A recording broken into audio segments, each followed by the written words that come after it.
نحمده ونصلي ونسلم على سيدنا ومولانا محمد رسوله النبي الأمين المكين الحنين الكريم الرؤوف الرحيم.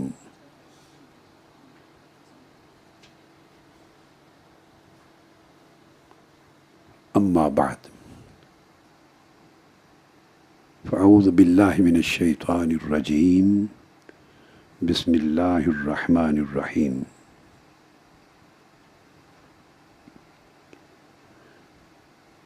إن الله يحب المتقين.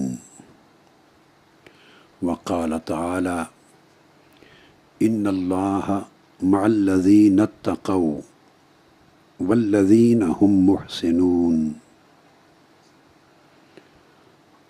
وقال تعالى: واتقوا الله يعلمكم الله.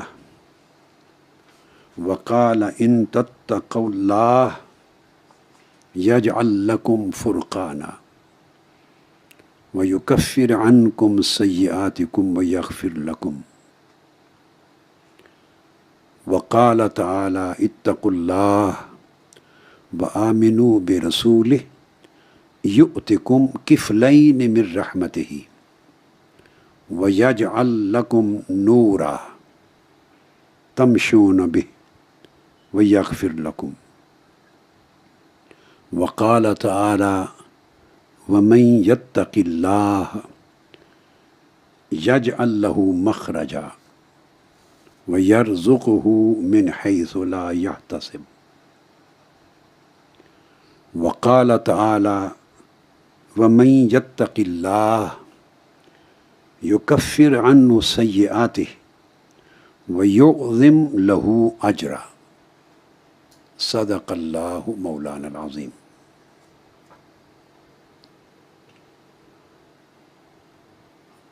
محترم مشائخ اعظام، علماء کرام، جملہ معتکفین و معتکفات، آواز تھوڑی اور زیادہ کرو،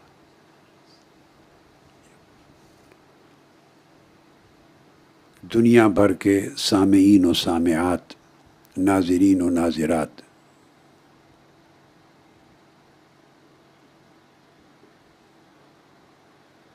اللہ رب العزت کا شکر ہے جس کی توفیق نے ہمیں ماہ رمضان المبارک کے آخری عشرہ میں جمع کیا، اور پھر ان مبارک راتوں میں آج کی 25ویں کی تاک رات بھی عطا فرمائی۔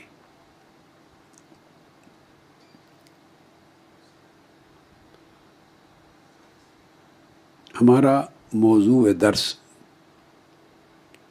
امام غزالی رحمۃ اللہ تعالی علیہ کے کتاب بدایۃ الہدایہ کے حوالے سے تقوی کے موضوع پر جاری تھا۔ میں نے بدایۃ الہدایہ اور غنیۃ الطالبین، حضور سیدنا غوث العظم رضی اللہ تعالی عنہ کی کتاب، اس کے حوالے سے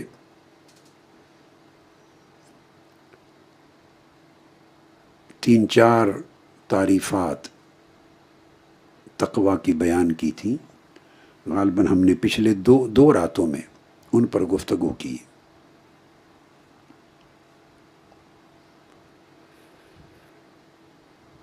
آج اسی ہی موضوع کو کہ ہدایت کی ابتدا تقوی سے ہوتی،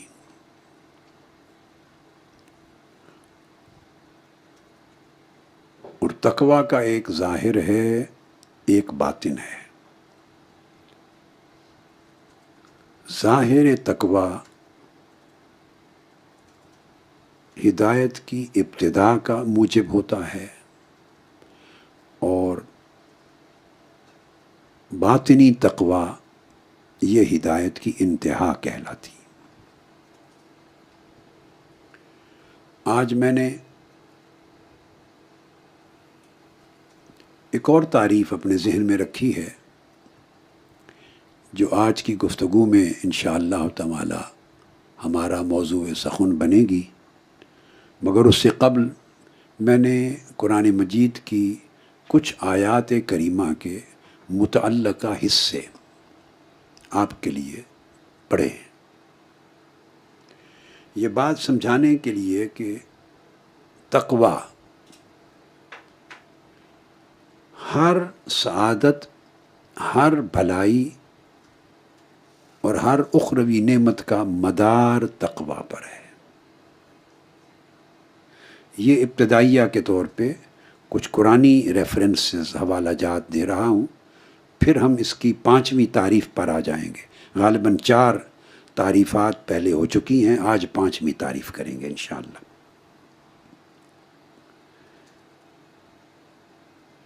اللہ رب العزت نے تقوی کو تمام حسنات اور خیرات کا مجموعہ بنایا ہے، یا یوں کہیے کہ جتنی نیکیاں، جتنی بھلائیاں اور انسانی زندگی کے اندر جتنی خیرات کے پہلو، حسنات کے پہلو، اخروی سعادتوں کے پہلو جنم لیتے ہیں، ان کا منبع اور سرچشمہ تقوی ہے، یا اس کی فاؤنڈیشن کہہ لیجئے، اس کی اساس، اس کی بنیاد تقوی ہے. تقوی کے بغیر دین میں کوئی عمارت قائم نہیں ہوتی. انسانی زندگی کے اندر دین کے حوالے سے، روحانیت کے حوالے سے، خیر کے حوالے سے کوئی عمارت قائم نہیں ہوتی اگر تقوی کی فاؤنڈیشن نہ ہو. اللہ رب العزت نے ارشاد فرمایا کہ یہ تقوی ہی وہ چیز ہے جو اللہ کی محبت کو اپنی طرف کھینچتا ہے. تقوی اللہ کی محبت کو جذب کرتا ہے، کھینچتا ہے، اللہ کی معیت کو اپنی طرف کھینچتا ہے. سو جو شخص تقوی کا حامل ہو جاتا ہے وہ اللہ کا محبوب بھی ہوتا ہے اور اللہ کا مقرب بھی ہوتا ہے. اسے اللہ کی محبت بھی نصیب ہوتی ہے اور اللہ کی معیت بھی نصیب ہوتی. اس لیے سورہ التوبہ میں آیت نمبر 4 میں ارشاد فرمایا ان اللہ یحب المتقین، اللہ تعالی متقین سے، اہل تقوی سے محبت فرماتا ہے. پھر ارشاد فرمایا سورہ النحل میں کہ اللہ تعالی اہل تقوی کو اپنی معیت عطا فرماتا ہے. اہل تقوی کو اللہ کی سنگت اور معیت اور قربت اور مجالست نصیب ہوتی، یہاں بھی، دنیا میں بھی اور آخرت میں، جنت میں بھی. جیسا میں نے 2-3 روز قبل یہ آیت کریمہ آپ کو بتائی تھی کہ ارشاد ہوا ان المتقین فی جنات ونہر فی مقعد صدق عند ملیک مقتدر، کہ جنتوں میں بھی اہل تقوی کو اللہ رب العزت اپنی بارگاہ خاص میں، اپنی خاص قربت کی بارگاہ میں سچائی کی نشستوں پر جلوہ فروز، مقعد صدق، ان کے لیے صدق اور سچائی کی نشستیں بچھائی جائیں گی، اللہ کی قربت نصیب ہوگی. عند ملیک مقتدر، اور یہ اللہ کی عندیت میں، یعنی بڑی معیت خاصہ میں، قربت خاصہ میں بیٹھے ہوں گے. یہی بات یہاں بھی ارشاد فرمائی کہ دنیا میں بھی اللہ پاک اہل تقوی کو اپنی معیت دیتا ہے، اور اس لیے کہ اہل تقوی ہی صاحبان احسان ہیں. احسان کی منزل بھی اسی تقوی سے نکلتی. پھر ارشاد فرمایا انما یتقبل اللہ من المتقین متقی جو کرتا ہے خیر کا عمل، صاف ظاہر ہے متقی ہے، اس کا ہر عمل خیر پر مبنی ہوتا ہے۔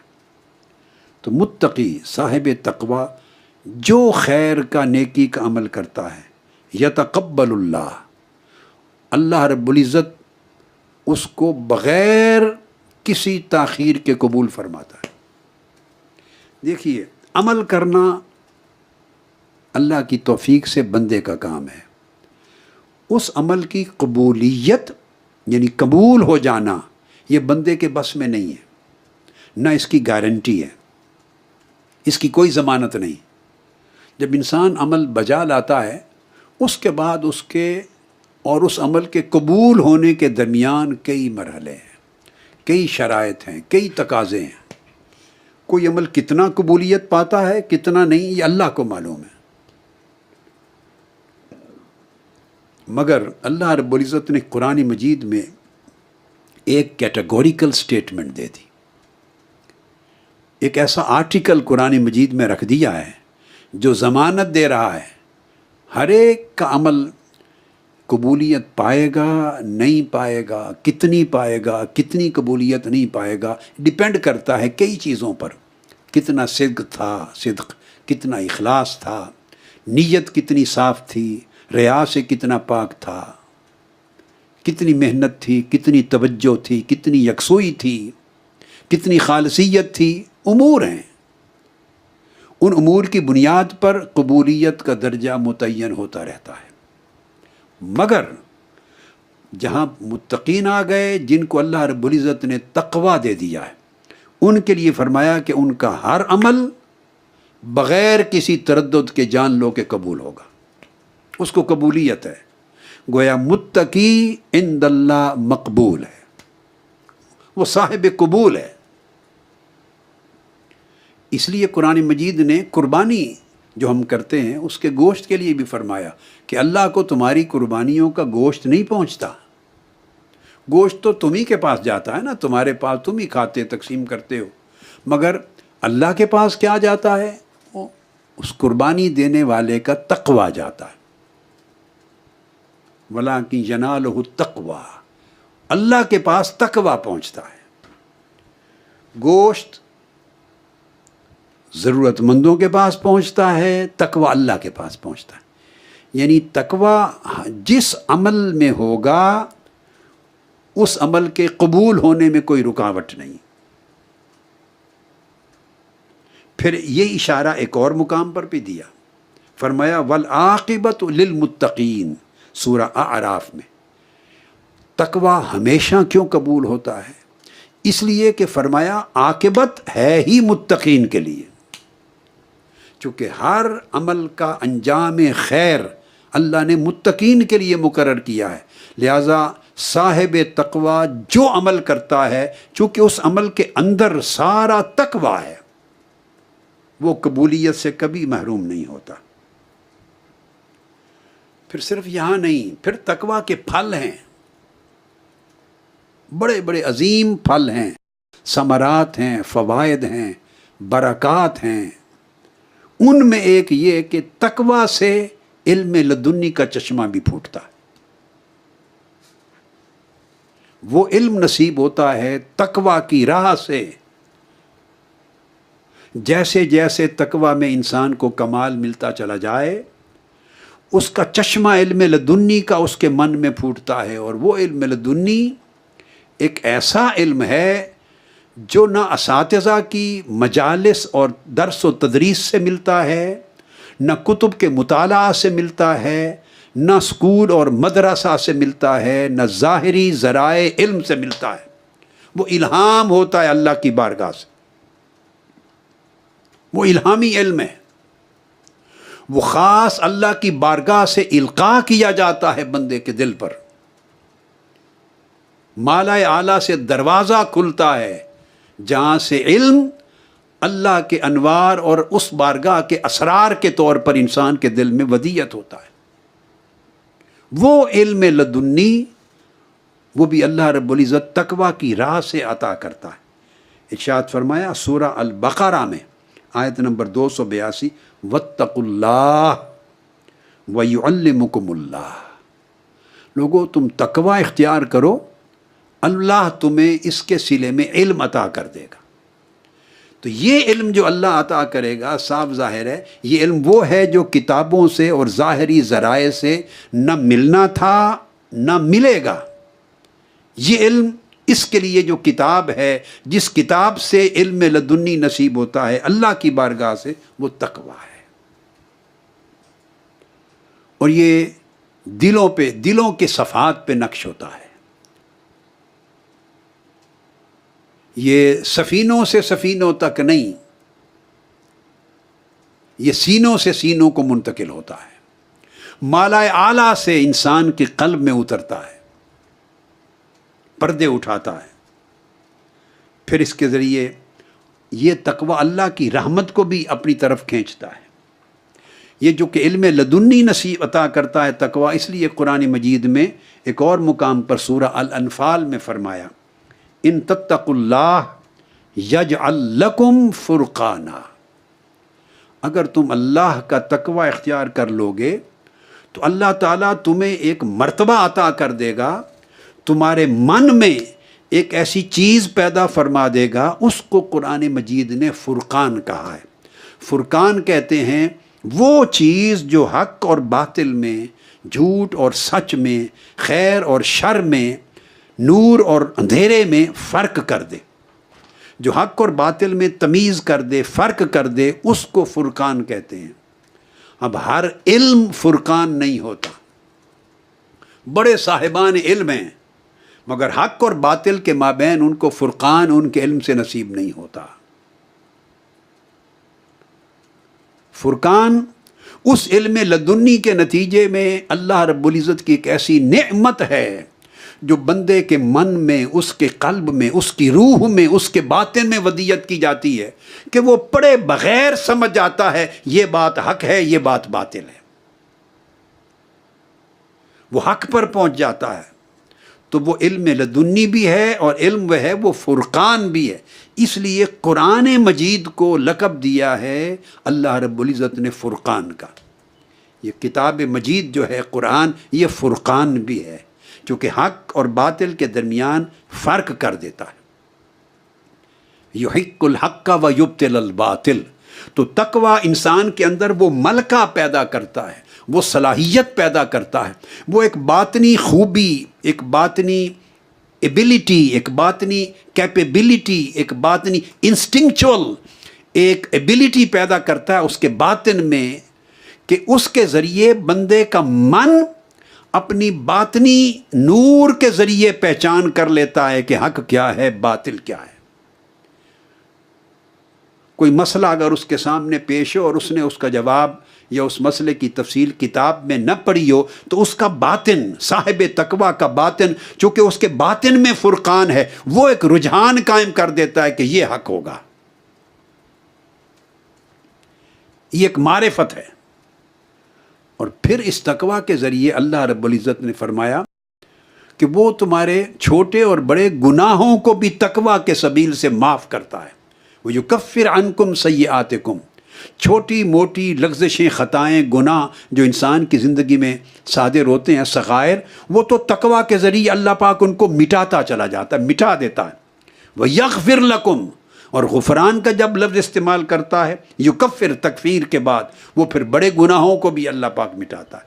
تو تقوی کبائر کے لیے بھی کفارہ ہے اور صغائر کے لیے بھی کفارہ ہے، اتنا بڑا اجر دیتا ہے۔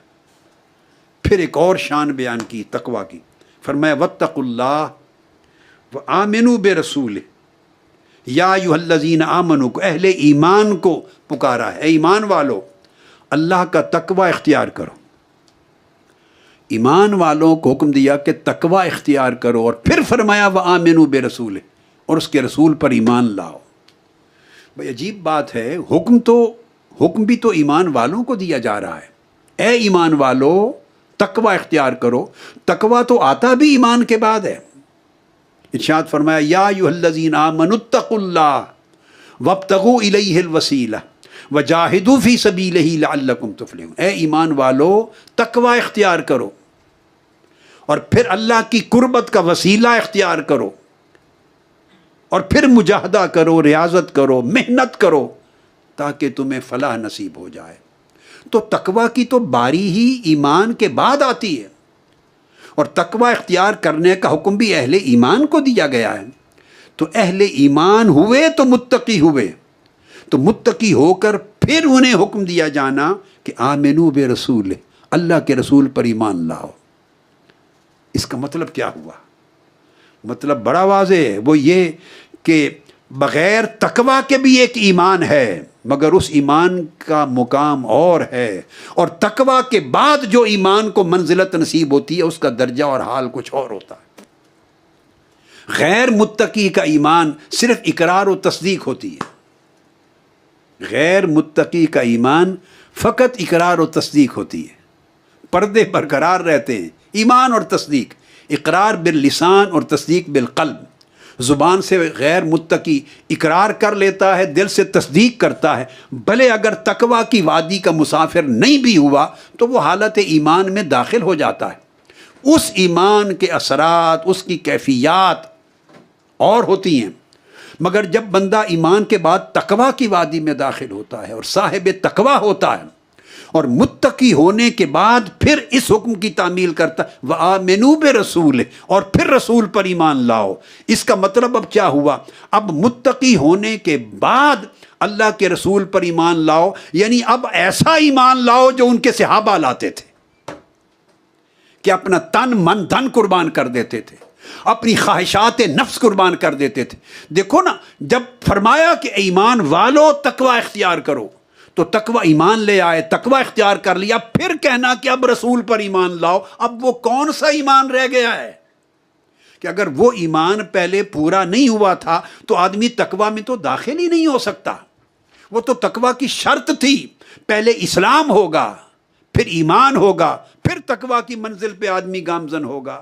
اور تقوی پر آ کر کہنا کہ آمنو برسول، اس کے رسول پر ایمان لاؤ، یعنی اب ایسا ایمان لاؤ کہ پردے اٹھ جائیں تمہیں معرفت رسول میں، مطابعت رسول میں فنا ہو جاؤ، حضور کی غلامی میں، اتباع میں فنا ہو جاؤ، تمہارا ظاہر رسول میں رنگا جائے، باطن رسول میں رنگا جائے۔ اب جو تقوی کے بعد حضور پر ایمان لانا ہے وہ مطابعت کا رنگ چڑھانا ہے، ظاہر و باطن کو حضور کے رنگ میں رنگ دینا ہے، حضور کے اخلاق میں رنگ دینا ہے۔ حضور جس طرح صحابہ پھر ایمان لائے تھے کہ کائنات کی ہر شے نیچے رہ گئی تھی اور حضور سب سے مقدم تھے صلی اللہ علیہ وآلہ وسلم، تو رنگ چڑھ گیا تھا ان پہ آقا علیہ السلام کی مطابعت کا۔ فرمایا کہ اب وہ رنگ چڑھاؤ، اور وہ چڑھا کر فرمایا جب تقوی کے بعد مطابعت کا وہ رنگ چڑھا لیتے ہو تو نتیجہ کیا ہوتا ہے؟ یؤتکم کفلین من رحمتہ، رحمت تو اللہ ہر ایک کو دیتا ہے، اس کی رحمت ہر شے پر وسیع ہے، ہر ایک پہ رحمت فرمانے والا ہے، وہ رؤوف الرحیم ہے۔ لیکن فرمایا وہ رحمت جو ہر ایک کو دیتا ہوں، اور میری جس رحمت سے ساری کائنات حصہ لیتی ہے اور ہر مومن حصہ لیتا ہے میری رحمت سے، فرمایا یؤتکم کفلین، میں اپنی رحمت کا 2 گنا حصہ تمہیں عطا کروں گا۔ تو جب تقوی انسان کو نصیب ہوتا ہے اور تقوی کے ساتھ مطابعت رسول کے ایمان والا رنگ چڑھتا ہے تو یؤتکم کفلین من رحمتہ، 2 گنا رحمت ملتی ہے۔ معتکفین، معتکفات، اے طالبات، اے طالبان، آپ اس تقوی کا رنگ چڑھانے کے لیے یہاں بیٹھے ہیں۔ یہ اعتکاف رنگ سازی کا کارخانہ ہے، محض رسمی اوراد وظائف اشغال کے لیے نہیں بیٹھتے یہاں، وہ ہر جگہ ممکن ہے، ان کا اجر بھی ہر جگہ ملتا ہے، ثواب بھی ہر جگہ ملتا ہے۔ یہاں منہاج القرآن کی اعتکاف گاہ میں قطعی طور پہ ایسا ثواب کوئی نہیں جو باقی جگہوں پر نہ ملتا ہو، ایسا سوچنا بھی گناہ ہے۔ اللہ کا ثواب ہر جگہ، اور پھر مقدسات ہیں وہاں تو اس سے بھی بڑھ کر ہے۔ اصل بات یہ ہے کہ یہاں ثواب سے بڑھ کر کسی اور غرض کے لیے بیٹھتے ہیں، رنگ سازی کے لیے بیٹھتے ہیں، اپنے اوپر رنگ چڑھانے کے لیے بیٹھتے ہیں، کچھ سمجھنے کے لیے بیٹھتے ہیں، اپنے من کے انداز بدلنے کے لیے بیٹھتے ہیں، طور اتوار تبدیل کرنے کے لیے بیٹھتے ہیں، کچھ چیزیں جنہوں نے ہماری زندگی کو اپنے ہاتھ میں گرفت کر رکھا ہے ان سے جان چھڑانے کے لیے بیٹھتے ہیں اور تقویٰ کا رنگ چڑھانے کے لیے بیٹھتے ہیں۔ اگر تقویٰ کا رنگ چڑھ جائے قلب و باطن پر تو اللہ کی رحمت کا 2 گنا حصہ ہر اس شخص کو ملتا ہے جو صاحب تقویٰ ہے۔ آپ اندازہ کر سکتے ہیں جس کو اللہ رب العزت فرمائے اپنے کلام میں یؤتکم کفلین من رحمتہ، اللہ کی رحمت کا ایک حصہ ساری کائنات پر وسیع ہے۔ ساری کائنات جمع ہو جائے۔ میں آپ کو ایک نکتہ سمجھاؤں، صحیح بخاری اور صحیح مسلم میں حدیث ہے، اللہ رب العزت کی رحمت کا ذکر کیا آقا علیہ الصلوۃ والسلام نے، فرمایا اللہ رب العزت کی رحمت کے 100 اجزاء ہیں۔ کتنے؟ 100 اجزاء۔ یہ متفق علیہ حدیث ہے بخاری مسلم۔ اور ساری کائنات میں اللہ پاک نے ابتدا سے لے کر انتہا تک پوری کائنات کے لیے اپنے 100 اجزاء رحمت میں سے صرف ایک حصہ رحمت کا دیا ہے۔ وہ ایک حصہ ہی رحمت کا ساری کائنات کو پورا ہو گیا۔ ابتدائے کائنات سے لے کر انتہائے کائنات تک ہر شخص کو وہ اللہ کی ایک ہی رحمت کو جو حصہ ہے نا، ایک حصہ وہ کفیل ہو گیا، پوری کائنات کو پورا ہو گیا۔ اسی ایک حصے میں سے کائنات کی کل ماؤں کو ممتا بھی ملی ہے، اسی میں کائنات کے ہر باپ کو شفقت پدری بھی ملی ہے، کائنات کی ہر ماں کو وہ ماں کی ممتا محبت۔ اب آپ گیس کر لیں کہ ممتا کیا ہوتی ہے، ایک ممتا کیا ہوتی ہے ماں کی، رحمت کا اس کا کیا عالم ہوتا ہے۔ ایون آپ اس ممتا کا نظارہ آپ پرندوں میں بھی دیکھتے ہیں، وہ بھی اسی ایک رحمت میں سے حصہ ملا ہے۔ پرندے کو جب بچے پیدا ہوتے ہیں مرغی کے، وہ بھی بچوں کو پروں میں لے کے پھر رہی ہوتی ہے، اس کو وہ شعور ہے، مگر کچھ شعور تو ہے نا کہ وہ اپنے بچوں کو پروں میں چھپا کے لے کے بیٹھی ہے۔ بطخ کے بچے ہیں، بچوں کو ساتھ لے کے چلتی ہے۔ کسی جانور کے بچے لے لیں، کسی پرندے کے بچے لے لیں، وہ بچوں کو کھلاتا ہے، جانور کی ماں اس کی کھلاتی ہے، پلاتی ہے، کھڑا کر کے اپنا دودھ دیتی ہے، ان کی حفاظت کرتی ہے، بچاتی ہے۔ یہ ہر ایک کے اندر ایک ممتا ہے، حیوان میں بھی ہے، انسان تو پھر انسان ہے، وہ بھی ساری کائنات میں اسی اللہ کی رحمت کے ایک حصے میں سے اس کو ملا ہے۔ فرشتوں کی رحمت بھی اسی میں سے، انسانوں کی رحمت اسی سے، حیوانات کی رحمت اسی میں سے، دوستوں کی دوستی میں جو رحمت اسی میں سے، بہنوں کی جو بھائی کے لیے محبت رحمت وہ اسی میں سے، بیٹیوں کے ماں باپ کے لیے اسی میں سے، ہر شخص کو، ہر فرد کو، کائنات کے ہر فرد کو جو رحمت، شفقت، رافت، محبت، تڑپنا، دل کا جھکنا، قربانی دینا، جو کچھ ملا ہے، اور اس کے مختلف نظارے آپ کرتے ہیں اپنی زندگی میں مختلف طریقوں سے، یہ سب آج نہیں ملا، یہ جب سے کائنات بنی ہے اسی طرح ہر ایک کو ملتا آ رہا ہے اور قیامت تک ملتا جائے گا۔ اور یہ سارا حصہ رحمت اللہ کی رحمت کے 100 اجزاء میں سے صرف ایک جز ہے، ایک۔ اب ایک جز ساری کائنات کو کفیل ہے۔ اب اس وضاحت کی روشنی میں اس آیت کو سمجھنے کی کوشش کریں۔ اس پر اللہ پاک فرماتا ہے کہ تم نے میری رحمت کے ایک جز کو، ایک حصے کو دیکھ لیا، اس ایک حصے سے ساری کائنات اول دن سے سیراب ہو رہی ہے اور قیامت تک سیراب ہوتی رہے گی۔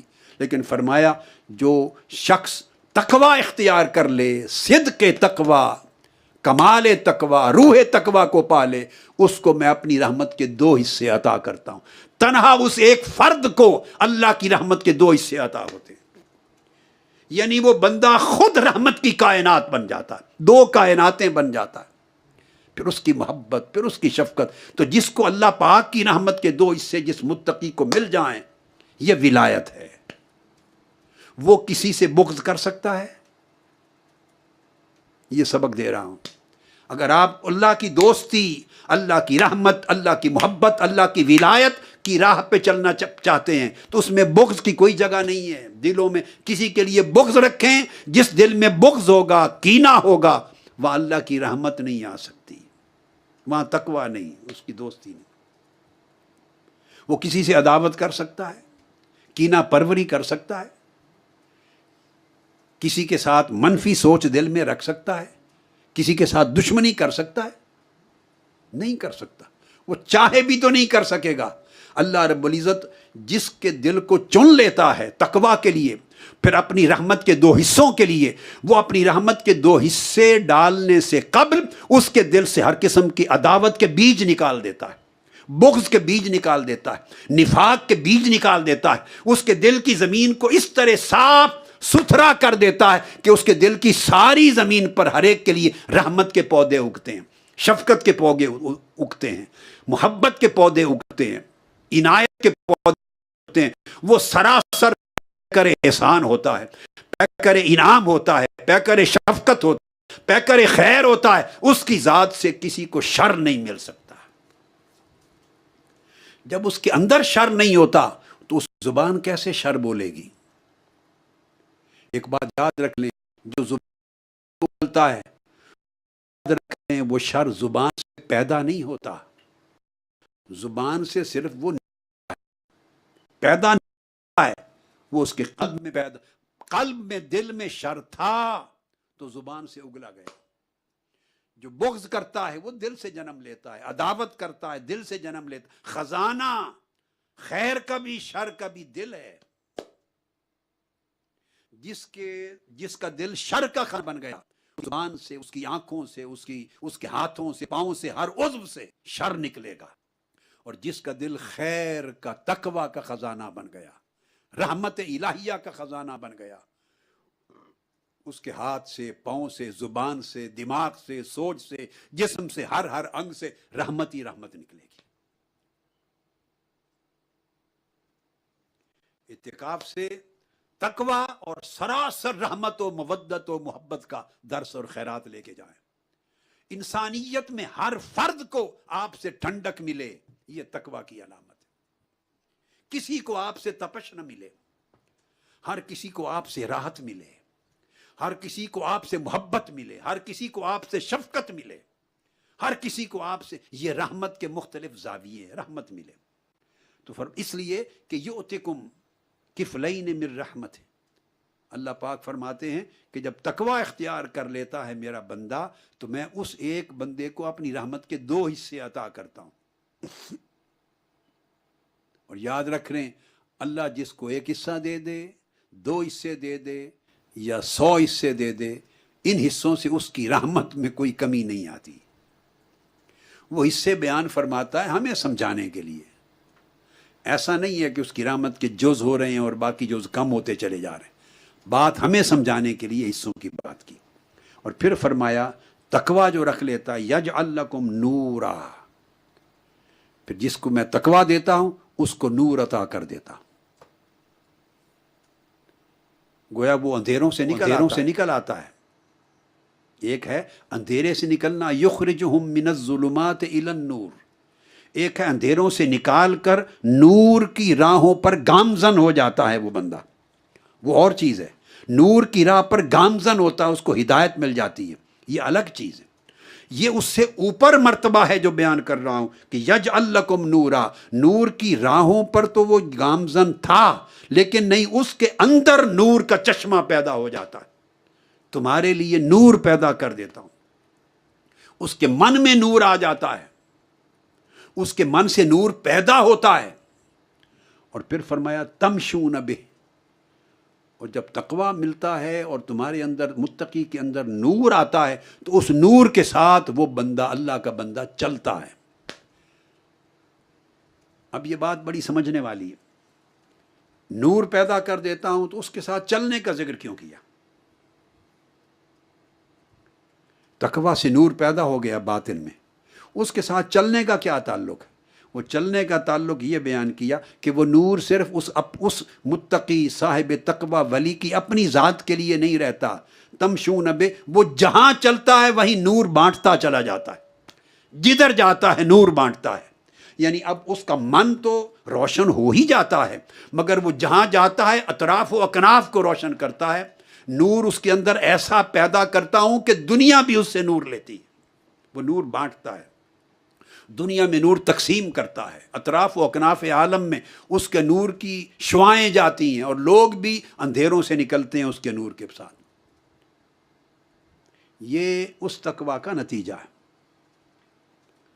اور پھر ایک عام آدمی کو یہ بات بھی سمجھائی، یہ سورہ الحدید میں ہے جو میں نے جو مضمون بیان کیا۔ پھر اللہ رب العزت نے مزید بیان فرمایا سورہ طلاق میں، اور فرمایا کہ یہ عام آدمی کے سمجھنے کی چیز ہے، وَمَن يَتَّقِ اللَّهَ يَجْعَل لَّهُ مَخْرَجًا۔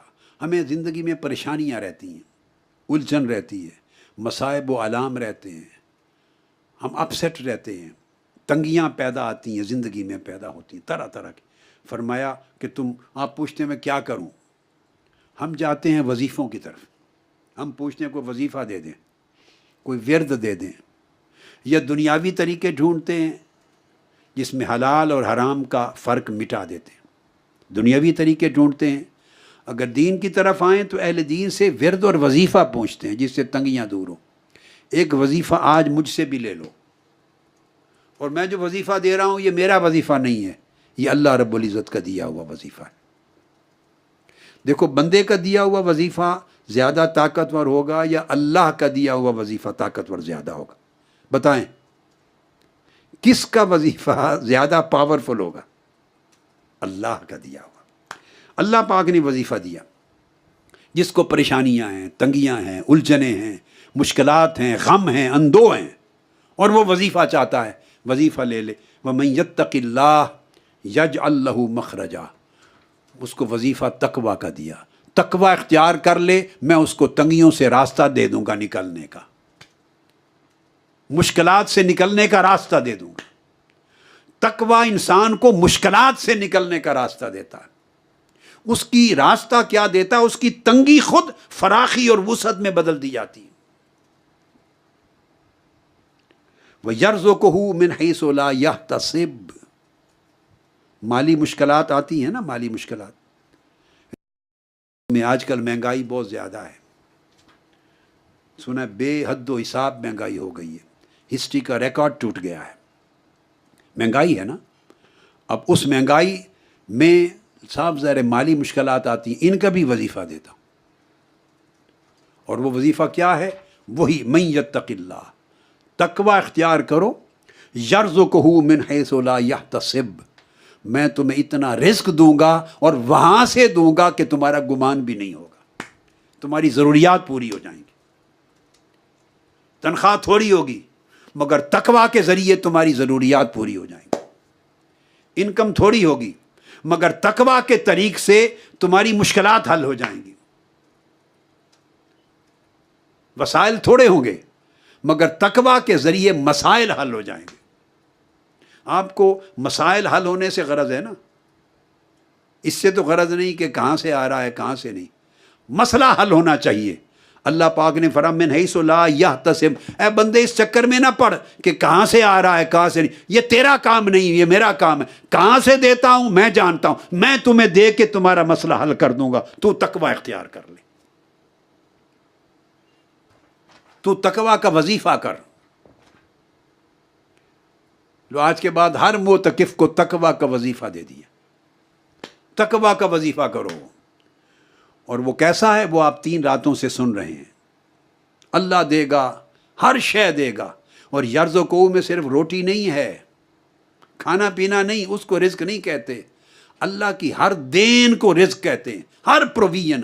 علم بھی دوں گا من حیث لا یحتسب، تمہیں اندازہ گمان نہیں کس کتاب سے ہے، کسی کتاب میں ہوگا نہیں مگر تمہیں علم مل جائے گا، کسی حساب و کتاب میں نہیں ہوگا تمہیں علم ہوگا، کسی لکھنے پڑھنے میں نہیں ہوگا تمہیں علم کا رزق دوں گا، عمل کا رزق دوں گا، راحت جاں کا رزق دوں گا، نیکی کا رزق دوں گا، جسمانی صحت کا رزق دوں گا، رحمت کا رزق دوں گا، طبیعت کی فراخی کا رزق دوں گا، خوشحالی کا رزق دوں گا، خوش اخلاقی کا رزق دوں گا، اچھے اخلاق کا رزق دوں گا، طاعت کا رزق دوں گا، عبادات کا رزق دوں گا۔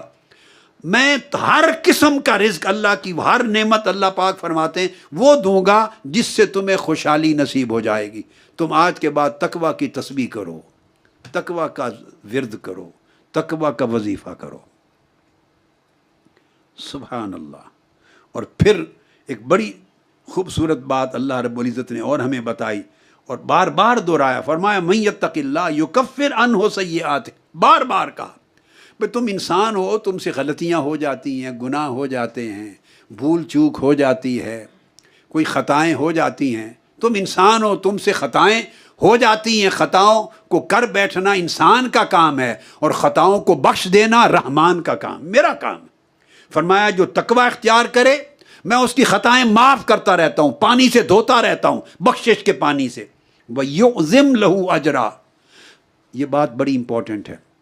گناہ تو تقوی سے معاف ہوتے رہتے ہیں، اب رہ گئے عمل، جو زائد عمل کریں گے یعظم لہو اجرا، اس کا اجر جو ساری دنیا کو دیتا ہوں اس اجر کو تمہارے لیے کئی گنا بڑھا دوں گا۔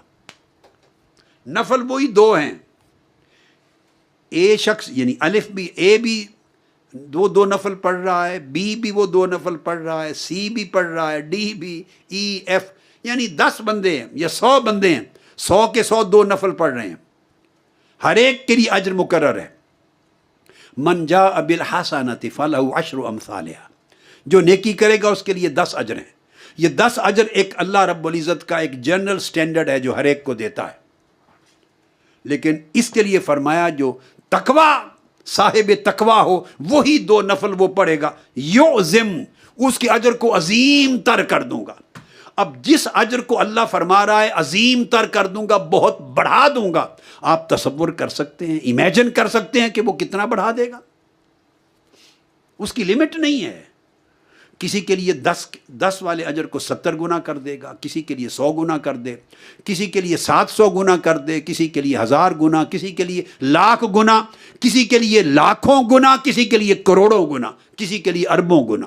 یعظم لہو اجرا، ان لمیٹڈ ہے، جتنا تقوی ہوگا اور تقوی کی روح جتنی ہوگی، کمال جتنا ہوگا، خالصیت جتنی ہوگی، اتنا اجر اسی حساب سے بڑھاتا چلا جاؤں گا، بڑھاتا چلا جاؤں گا۔ آپ دیکھیں نا، رحمت کے لیے مقرر کیا تھا کفلین، رحمت کو 2 گنا کر دوں گا، لیکن اجر کے لیے یہ بھی نہیں کہا کہ 2 گنا کر دوں گا، اس کو لمٹ لیس، اینڈ لیس کر دیا، اس کے اجر کو بے حساب بڑھا دوں گا۔ یعنی گناہ اس کے تقوی کے ذریعے مٹا دوں گا، اور رہ گئے جو اس نے عمل کیے نیک، ان عملوں کا حساب ایسا دوں گا کہ اس کا کوئی حساب نہیں ہوگا، اتنا بڑھا دوں گا۔ اور پھر سب سے بڑھ کر جو اس نے کی، اس نے کہا میرے ہاں کرامت ہی تقوی ہے۔ ہم کرامتیں سمجھتے ہیں مختلف کرشموں کو، ہم کرشموں کو تلاش کرتے رہتے ہیں۔ اللہ رب العزت کے ہاں فرماتا ہے میرے ہاں کرشمے کا نام کرامت نہیں، میرے ہاں تقوی کا نام کرامت ہے۔ کون کتنا متقی ہے اتنی بڑی اس کی کرامت ہے، کس کا تقوی اتنا بلند ہے اس کی کرامت اتنی بلند ہے۔ ان اکرمکم عند اللہ اتقاکم، سب سے بڑی کرامت اللہ کے ہاں اس بندے کی ہے جس کا تقوی بڑا ہے۔ سورہ حجرات کی آیت نمبر 13 میں فرمایا۔ حضرت بایزید بستامی رضی اللہ تعالیٰ عنہ اور بہت سے اولیاء کرام، حضور سیدنا غوث العظم رضی اللہ تعالیٰ عنہ سمیت تمام اولیاء صوفیاء یہ لکھتے رہے ہیں، ہواؤں میں اڑنا کرامت نہیں، سمندروں دریاؤں پہ چلنا کرامت نہیں۔ آپ نے فرمایا کہ اگر ہواؤں میں اڑنا کرامت ہوتی تو پرندے سب سے بڑے کرامت والے ہوتے، دریاؤں میں چلنا کرامت ہوتی تو مچھلیوں سے بڑھ کر کرامت والا کوئی نہیں تھا۔ ہواؤں میں مچھر بھی اڑتے ہیں، یہ کرامتیں نہیں ہیں۔ ان اکرمکم عند اللہ اتقاکم، جس کا تقوی جتنا بلند ہے اس کی کرامت اتنی بلند ہے۔ تقوی اور تقوی میں استقامت، یہ کرامت ہے، اور الاستقامت فوق الکرامہ، اولیاء اور صوفیاء کے ہاں یہ قاعدہ ہے۔ تقوی میں استقامت یہ پھر کرامت سے بھی بڑھ کر کرامت ہے۔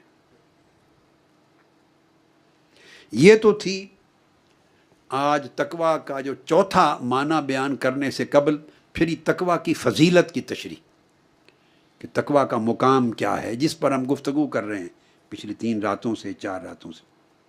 اب آج ایک نئی تعریف آپ کے سامنے رکھتا ہوں،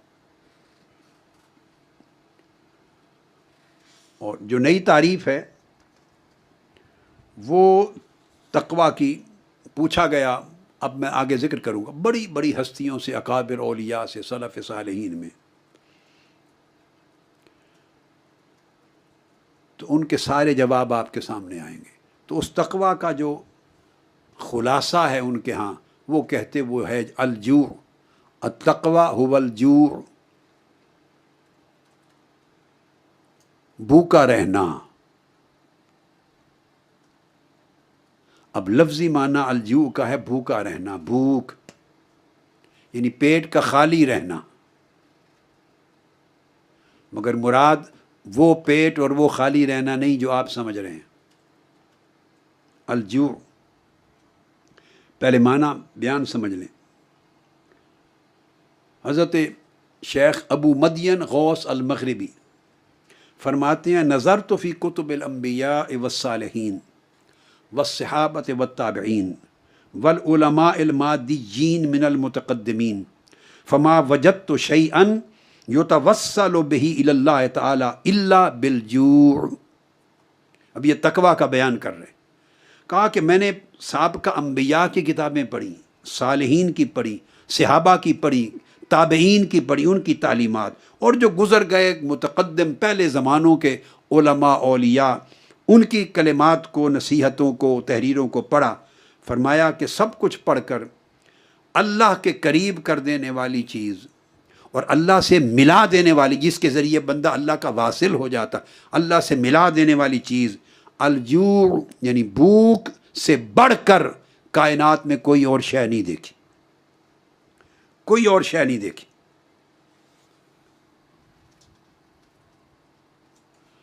اب آپ یہاں یہ سن لیں، وہ بیان کر دیتا ہوں، اس کے بعد پھر میں یہ سمجھاتا ہوں کہ بھوک ہے کیا۔ حضرت ابراہیم بن ادہم سے پوچھا گیا رضی اللہ تعالیٰ عنہ ان الوصول الی اللہ تعالیٰ، کون سی شے ہے جو بندے کو اللہ سے ملا دیتی؟ واہ واہ واہ، اللہ کا وصال کرا دیتی ہے، بندے کو واصل باللہ کر دیتی، کون سی شے؟ فقال الجوع، فرمایا بھوک، الجوع۔ ابھی بات کو سمجھیں، بھوک کا اپنا معنی متعین نہ کریں، وہ میں بتاؤں گا، ابھی میں اس کی بنیاد رکھ رہا ہوں۔ آپ نے فرمایا فمن جاء زہد ومن زہد وصل، جس نے بھوک کو اختیار کیا یعنی الجوع کو، وہ زاہد عن الدنیا ہو گیا، اور جو زاہد عن الدنیا ہوا وہ واصل الی اللہ ہو گیا، واصل باللہ ہو گیا۔ اب اس بھوک کا معنی کرتے ہیں، اور وہ معنی حضرت رابعہ بصری رضی اللہ تعالیٰ عنہ سے پوچھتے ہیں۔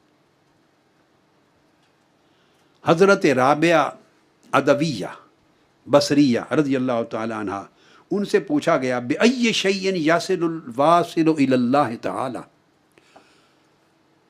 پوچھا گیا آپ اللہ کی عارفہ اور واصل باللہ ہیں، بتائیے وہ کون سی شے ہے جس کے ذریعے بندہ اللہ سے واصل ہوتا ہے، اللہ سے مل جاتا ہے، اس کو اسٹیشن آف یونین مل جاتا ہے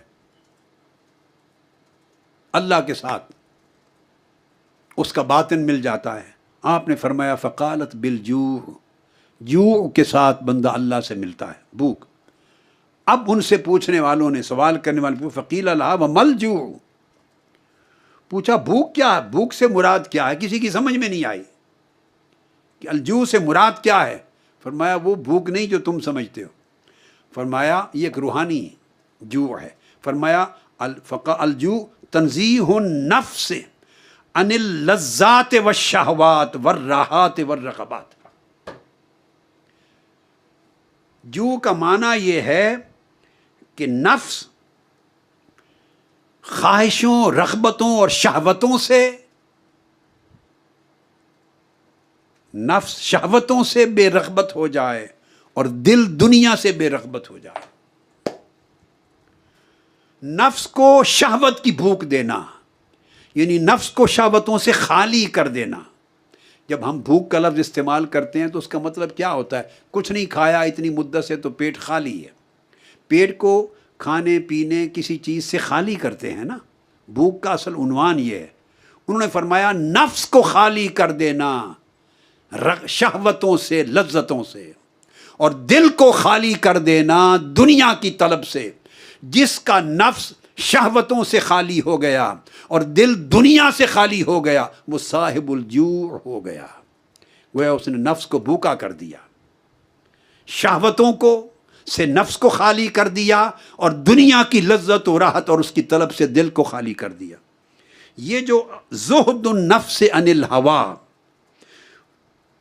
و زہد القلب عن الدنیا، نفس کا ہوا سے بے رغبت ہو جانا، نفس کا دنیاوی لذتوں اور شہوتوں سے بے رغبت ہو جانا، یعنی نفس کو ایسا کر دینا کہ اس کے اندر شہوتوں کی رغبت نہ رہے، اور دل کو ایسا پاک کر دینا کہ اس کے اندر دنیا کی رغبت نہ رہے۔ اگر یہ مرتبہ نصیب ہو جائے یہ کمال تقوی ہے، اس کو جوع کہتے ہیں۔ الجوع هو التقوی، هو کمال التقوی، الجوع هو روح التقوی، وہ تقوی کی روح ہے، وہ تقوی کا کمال ہے۔ اب یہ بھوک اور بے رغبتی کا آپس میں کیا تعلق ہے یہ سمجھاتا ہوں۔ آپ کو ایک مثال دیتا ہوں، روز مرہ کی آپ اپنی زندگی میں اس کو اپناتے ہوں گے، اپنائیں، فوری آپ کو سمجھ میں آ جائے گا۔ بھوک سے بے رغبتی کیسے پیدا ہوتی؟ ہم لوگ سب چائے پیتے ہیں نا چینی ڈال کر، بولیے بھائی، ہاتھ اٹھائیں۔ چائے پیتے ہیں، میٹھی پیتے ہیں نا، سب جو لوگ چائے میٹھی پیتے ہیں۔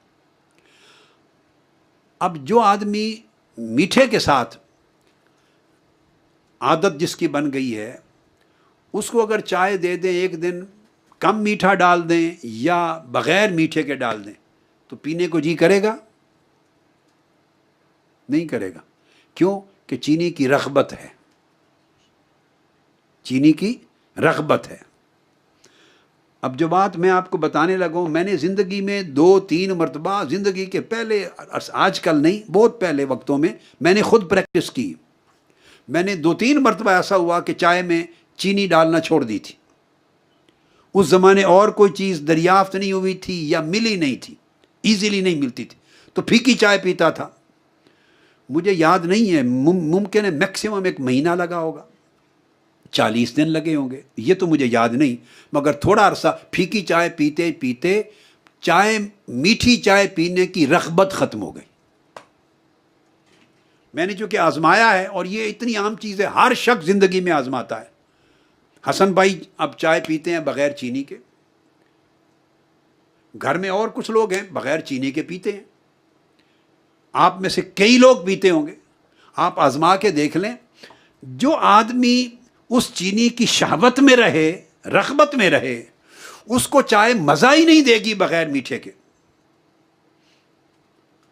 اور جو آدمی بالکل چھوڑ دے، چینی ڈال کے پھیکا پینا شروع کر دے، میرا خیال ہے 1.5 مہینہ مشکل سے لگے گا، اس کی طبیعت بے رغبت ہو جائے گی چینی سے، اس کو پھیکی چائے اتنا مزہ دے گی جیسے ہم لوگ میٹھی چائے سے لیتے ہیں، اور اس کو میٹھی دیں وہ پیے گا ہی نہیں، وہ پیے گا نہیں۔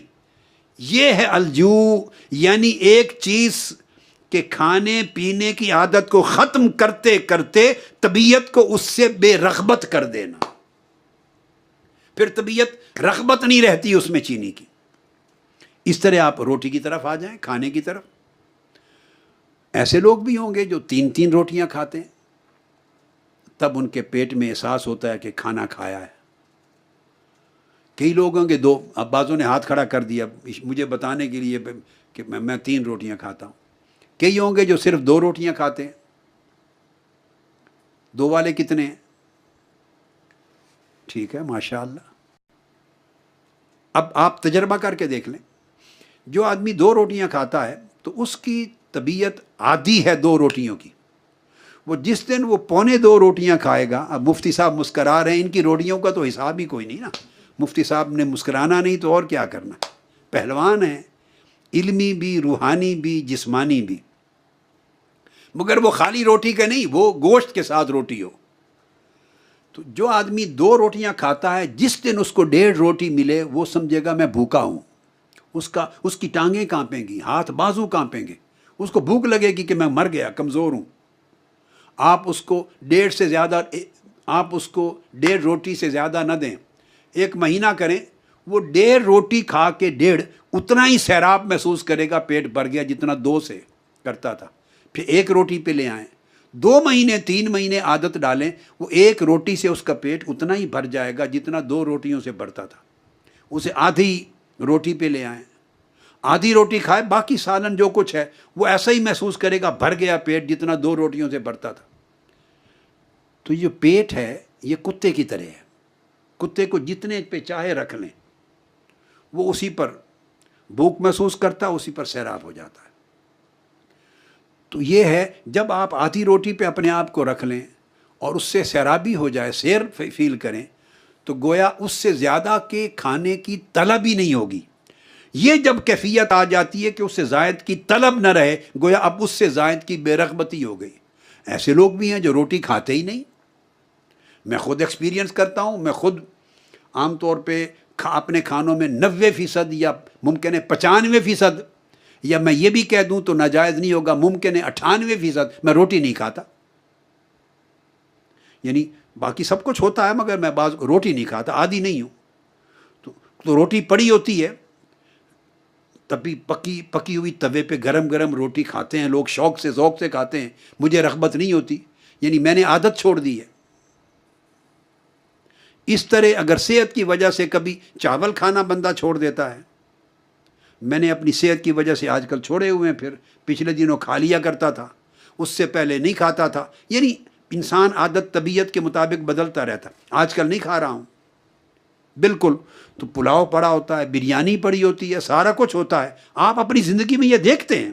میں تو آپ کو اپنی بات اس لیے کر رہا ہوں تاکہ آپ ذرا زیادہ حاصل لیں اپنی محبت اور عقیدت کی وجہ سے، مگر یہ آپ کی کامن چیزیں ہیں، کامن ہیں۔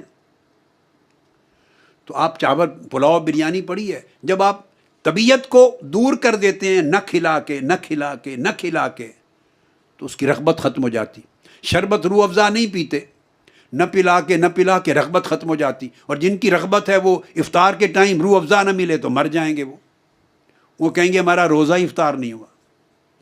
ہمارے پاکستانی لوگ ہیں خاص، پلاؤ بریانی سالن روٹی گوشت وہ سمجھتے ہیں یہی کھانا ہے۔ میرے ساتھ ٹرکی میں کچھ لوگ آئے فرانس کے، تو وہاں ٹرکش کھانا ہوتا تھا، وہاں بریانی قورمہ یا مرغن یہ چیز ہوتی نہیں تھی، تو وہ کہتے تھے ضرور کھانا نہیں ملا، وہ ان کا ایسے ہی پڑی رہ جاتی تھی، وہ کہتے کھانا نہیں جی، کھانا نہیں ملا، کسی ایسی جگہ لے چلو جتے کھانا ملے۔ بھئی یہ سارا کچھ کیا ہے؟ یعنی وہ جہاں بریانی سالن قورمہ نہ ہو وہ اس کو کھانا ہی نہیں سمجھتے۔ یہ سب چیزیں کیا ہیں؟ یہ طبیعت کو کس چیز کی طرف آپ نے کس چیز سے راغب کیا، کس چیز سے بے راغب کیا۔ ہم مرچ اور مسالے کے ساتھ رغبت ہے، عرب لوگ ہیں یا ایرانی لوگ ہیں یا باہر کے لوگ ہیں، ایک پاکستان انڈیا بنگلہ دیش کو چھوڑ دیں، باقی ساری دنیا میں مرچ کوئی نہیں کھاتا، شاید افریقہ میں کھاتے ہیں، ہمارا خطہ، باقی آپ عرب میں مغرب کی طرف جاتے جائیں کوئی مرچ نہیں کھاتا۔ اب ہمارے لوگ وہ سالن ہی کھائیں گے، یہ کیا سالن ہے، اس میں مرچ مسالہ ہی نہیں ہے۔ یعنی ہمارے اندر رغبت ہے، عادت بنی ہوئی، ہم مرچ مسالے کے بغیر سالن کو سالن نہیں سمجھتے، دوسرے لوگ مرچ مسالے کے ساتھ کھا نہیں سکتے۔ یعنی ایک طبعی چیز ہے، یہ طبیعت کی چیز ہے، کسی چیز کی رغبت کو بڑھا دینا تو بندہ اس کے بغیر رہ نہیں سکتا، اور کسی چیز سے خود کو بے رغبت کر دینا۔ اب آپ اس کو سمجھ گئے، ٹھنڈا پانی ہے، اب ہم لوگ ٹھنڈے پانی سے مزہ لیتے ہیں، اب چائنا میں جائیں وہاں پیتے ہی گرم پانی ہے، تو ان کو ٹھنڈے پانی سے مزہ نہیں، ان کو مزہ گرم پانی سے آتا ہوگا۔ ہمیں کوئی گرم پانی دے کے دیکھے 100 گالیاں نکالے گا وہ آدمی، وہ کہے گا تقوی بعد ہی دیکھ لیں گے، وہ جڑے اعتکاف دے دار میں نے گرم پانی دیتا ہے، اس میں آگ ڈال دی میرے اندر، وہ کہے گا وہ تقوی بعد میں سبق کر لیں گے، پہلے تو تینوں میں نبڑ لوانا۔ یعنی ہم پی سکتے ہیں گرم پانی، وہ ٹھنڈا نہیں پیتے۔ یہ رغبتوں کی بات ہے، جیسی جیسی طبیعت میں عادات میلانات رجحانات رغبات دنیاوی زندگی کے، کھانے کے پینے کے سونے کے اٹھنے کے بیٹھنے کے، جو رغبتیں جیسے طبیعت کو راغب بندہ کر لے، عادت ڈال لے، اسی کے مطابق بندے کی طبیعت ڈھل جاتی۔ یہ ہے رغبت اور بے رغبتی۔ اب آپ بڑی آسانی سے پوری بات کو سمجھ گئے، اور ہر شخص کی زندگی میں اس کی مثالیں ہر ایک کی زندگی میں موجود ہیں۔ اب سمجھ لیں، نفس عادی ہے شہوتوں کا، خواہشوں کا، آرزوؤں کا، لذات کا، راحات کا، نفس ان سے راحت پاتا ہے، اب ان سے چھڑانا ہے، یہ میٹھا نفس کے منہ سے چھڑانا ہے، راحت کا میٹھا چھڑانا ہے، لذت کا میٹھا چھڑانا ہے، شہوت کا میٹھا چھڑانا ہے، جس کی طرف وہ لپکتا ہے اس کو دور رکھنا ہے۔ رکھتے رکھتے کتنا عرصہ جھگڑے گا وہ نفس، کتنا عرصہ جھگڑے گا؟ یہی ریاضت ہے، یہ مجاہدہ ہے، چند مہینے نہیں چلے گا، وہ بے رغبت ہو جائے گا، خود بے رغبت ہو جائے گا۔ سو نفس کو اگر ہوس سے بے رغبت کر دیا اور دل کو دنیا کی طلب سے بے رغبت کر دیا، اس کو کہتے ہیں الجو۔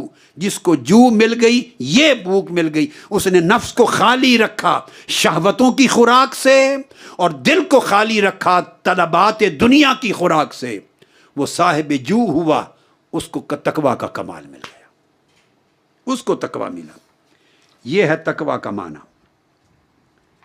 حضرت بہلول مجنون، بہلول دانا جس کو کہتے ہیں، ان سے پوچھا کسی نے، کہا اخبرنا بماذا وصل من وصل، اے بہلول دانا، بہلول مجنون، کچھ تو ہمیں خبر دے کہ اللہ سے لوگ جو مل گئے، اللہ کے واصل ہو گئے، کس چیز نے انہیں اللہ کا واصل بنا دیا؟ انہوں نے کہا الجو،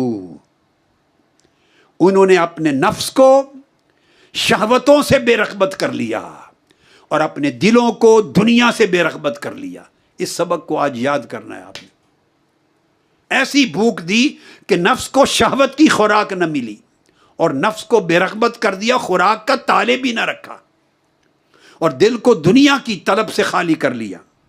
فرمایا جن لوگوں کے دل دنیا کی طلب سے خالی ہو جاتے ہیں اور جن کے نفس شہوتوں کی اور لذتوں اور راحتوں کی خوراک سے خالی ہو جاتے ہیں اور بے رغبت، میں زور دے رہا ہوں لفظ بے رغبت پر، بعض اوقات ایسا ہوتا ہے کہ ایک ایسا بھوکا ہوتا ہے جس کو روٹی کی طلب رہتی ہے، تو پیٹ بھوکا ہے، آنکھ بھوکی ہوتی ہے، تو اس کو ملتا وہ تلاش میں رہتا ہے، نہیں، اس تلاش کو گم کرنا ہے، ختم کرنا، بے رغبت ڈالنا ہے۔ جب وہ بے رغبت ہو جائے ان حظوظ نفس سے، ان شہوات نفس سے، ان طلبات و رغبات دنیا سے، جب بندہ بے رغبت ہو جائے تو وہ اللہ کا واصل ہو گیا، اور یہ مرتبہ جو ہے، یہ جو کا مرتبہ۔ یہ آج کی تعریف۔ اب اس تعریف کے ساتھ آج کچھ تعریفات زہد کی آگے غنیت الطالبین سے کر لیتے ہیں۔ حضور سیدنا غوث العظم رضی اللہ تعالی عنہ نے حضرت با یزید بسطامی رضی اللہ تعالیٰ عنہ کے حوالے سے بیان فرمایا کہ انہوں نے کہا، حضرت با یزید بسطامی نے، التقوی هو التورع عن جمیع الشبہات، جو پہلا معنی بیان کیا میں نے وہ یہ تھا، گویا التقوی، وہ میں نے آپ کو بیان کیا کہ وہ ہے التورع، اب یوں کر لیں، التورع عن جمیع الشہوات، نفس اور دل کا پاک اور خالی ہو جانا شہوات اور طلبات سے، وہ معنی بیان کیا تھا۔ اب یہ دوسرا معنی آگے آ رہا ہے حضرت با یزید بسطامی کا، التورع عن جمیع الشبہات۔ ایک احکام وہ ہیں جو اللہ پاک نے دیے کہ یہ حرام ہے، منع کیا ان چیزوں سے، حرام ہے۔ کچھ چیزیں ایسی ہیں جن کے اوپر واضح احکام حرمت کے معلوم نہیں ہوتے، ان میں شبہات ہیں، معلوم نہیں یہ چیز ممنوع ہو، معلوم نہیں مولا کو ناپسند ہو، معلوم نہیں میرا مالک مجھے نہ چاہتا ہو کہ میں یہ چیز کھاؤں یا یہ پیوں یا یہ عمل کروں یا یہ فعل کروں، اس میں شبہ ہوتا ہے بندے کو۔ تو فرمایا تقویٰ یہ ہے کہ جہاں کیٹیگوریکلی معلوم ہے اس کو ترک کرنا تو امر شریعت ہے، مگر اس ادب شریعت، یعنی تقویٰ چونکہ امر سے بڑھ کر ادب کا نام ہے تقویٰ، تو تقویٰ یہ ہے کہ جہاں شبہ ہو اس کو بھی ترک کر دیا جائے، شبہ کو بھی ترک کر دیا جائے، ان جمیع شبہات۔ اور حضرت با یزید بسطامی نے یہ بھی فرمایا، المتقی، جب آدمی اللہ کے لیے شبہات کو بھی ترک کر دیتا ہے اور اللہ کے لیے شہوات کو بھی ترک کر دیتا ہے اور اللہ کے لیے محرمات کو پہلے ترک کر چکا تھا، تو فرمایا المتقی من اذا قال قال للہ۔ کل میں نے جب ادب بیان کیے تھے کہ زبان کا ادب آنکھ سننے کا ادب، دیکھنے کا ادب، کرنے کا ادب، چلنے کا ادب، ہر عضو کا ایک ادب ہے۔ تقویٰ کی بات کی تھی، محافظت آداب شریعت، شریعت کے آداب کی حفاظت۔ اور شریعت کے آداب کی حفاظت کس طرح؟ ہر عضو اور ہر انگ کے ذریعے اس ادب کی حفاظت ہو۔ اب یہ بات ہو رہی ہے کہ جب بولے، فرمایا متقی یہ ہے جب بولے تو اللہ کے لیے بولے۔ اب اللہ کے لیے بولنے کا معنی کیا ہے؟ یہ میری بہنیں، میری بیٹیاں بیٹھی ہیں اور میرے بھائی، میرے بیٹے، اس کو غور سے دل نشین کر لیں۔ اللہ کے لیے جب بندہ بولتا ہے تو کبھی ایسا کلمہ منہ پر نہیں لاتا، زبان سے نہیں نکالتا جو اللہ کو ناراض کرے، یا جو اللہ کو ناپسند ہو، یا جسے اللہ نے منع فرمایا ہو، یا جو اللہ کے غضب کا باعث بنے، یا اللہ کی ناراضگی کا باعث بنے، یا اللہ سے دوری کا باعث بنے، یا اللہ کے ہاں اس کی رضا اور قربت سے بندے کو محروم کر دے۔ ایسا کلمہ زبان پہ نہیں لاتا۔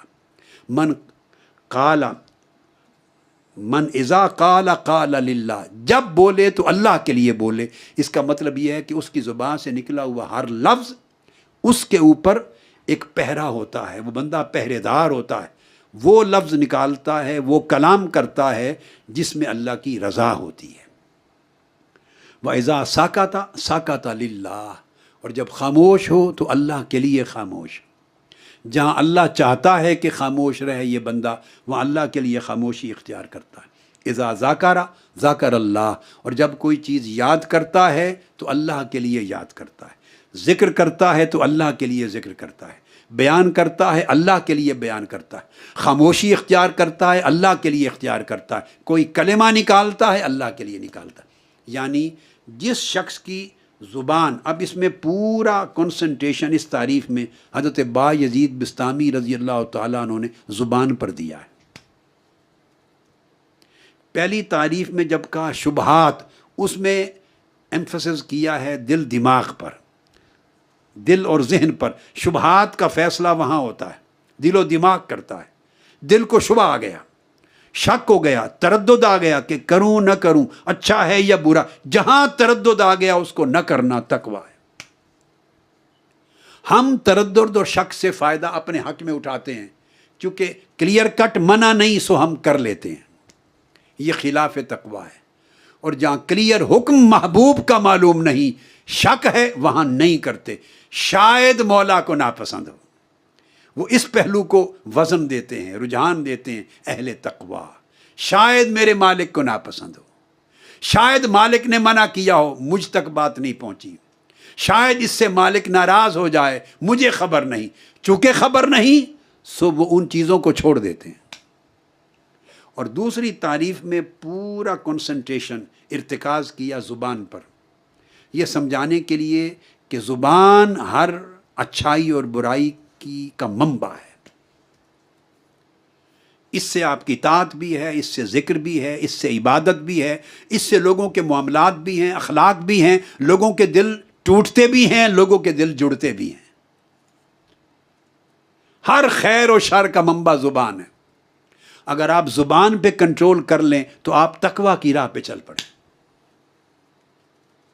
اندر کی بات ہے نا، پھر آپ اندر پیچ و تاب کھاتی رہیں گی، پیچ و تاب کھاتے رہیں گے، مگر زبان سے شر تو نہیں نہ ظاہر ہوا، آگے بڑھا نہیں۔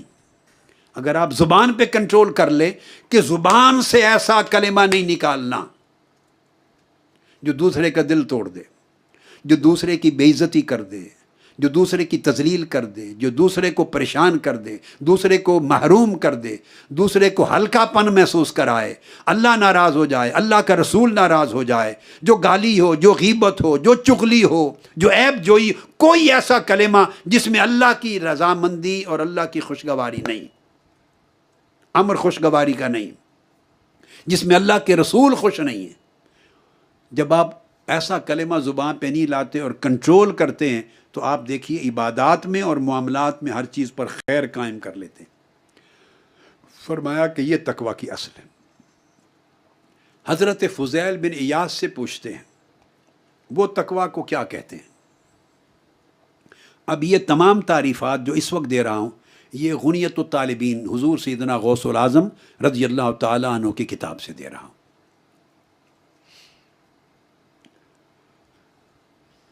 حضرت فضیل بن عیاض کہتے ہیں کہ کوئی شخص اس وقت تک متقی نہیں ہو سکتا،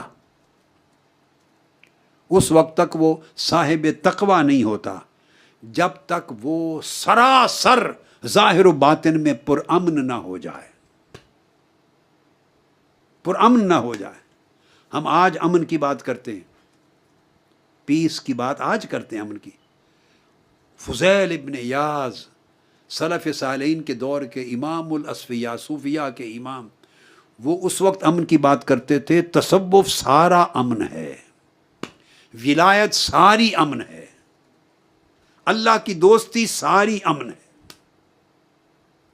فرماتے ہیں کہ بندہ متقی اس وقت ہوتا ہے جب اس کا دشمن بھی اس سے اتنا ہی اور اسی طرح ہی امن پاتا ہے جس طرح اس کا دوست امن پاتا ہے۔ یعنی جس طرح اس کے دوست کو خطرہ نہیں ہوتا کہ میرا دوست مجھے نقصان نہیں پہنچائے گا، اس طرح اس کے دشمن کو بھی خطرہ نہ رہے کہ مجھے نقصان پہنچائے گا۔ یعنی وہ بندہ کسی کے لیے نقصان کا باعث نہیں رہتا۔ اگر اس کے بندے کے اندر سراسر ہر اپنے پرائے کے لیے، دوست و دشمن کے لیے امن آ جائے تو اس کو تقویٰ کہتے ہیں۔ پھر حضور سیدنا غوث العظم رضی اللہ تعالیٰ عنہ نے ایک تعریف اور بھی بیان کی۔ فرمایا کہ ایک تعریف یہ بھی ہے تقویٰ کی کہ اے بندے تیرا قلب غفلات سے محفوظ ہو جائے۔ وہاں تھا کہ تیرا دل اور نفس شہوات سے خالی ہو جائے، جو پہلی تعریف کی تھی میں نے۔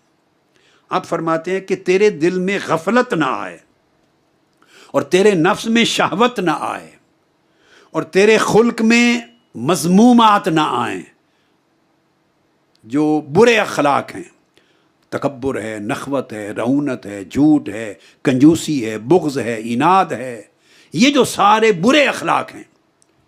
فرمایا اخلاق میں مذموم نہ آئے، نفس میں شہوات نہ آئیں، دل میں غفلات نہ آئیں، اور جسم کے اعضاء میں سیئات یعنی گناہ اور نافرمانیاں نہ آئیں۔ جب یہ چاروں چیزیں اعضاء ان چاروں چیزوں سے محفوظ ہو جائیں تو بندہ صاحب تقویٰ ہے۔ یعنی جوارح انسان کے اعضاء گناہوں سے محفوظ ہو جائیں، انسان کا اخلاق برتاؤ مذمومات برے اخلاق اور بری عادات سے محفوظ ہو جائے، نفس شہوات سے محفوظ ہو جائے اور دل غفلات سے، غافل ہونے سے، اللہ کی یاد، اس کی ذکر اور طاعت سے غفلت سے محفوظ ہو جائے۔ جب چاروں جگہوں پر حفاظت کامل ہو جائے تو اس مقام کو، مرتبے کو تقویٰ کہتے ہیں۔ پھر حضور سیدنا غوث العظم رضی اللہ تعالیٰ عنہ نے ایک تعریف اور بیان فرمائی۔ فرمایا تقویٰ تین چیزوں کو جمع کرنے کا نام ہے۔ فرمایا حسن التوکل فیما لم ینل وحسن الرضا فیما قد نال وحسن الصبر علی ما فات۔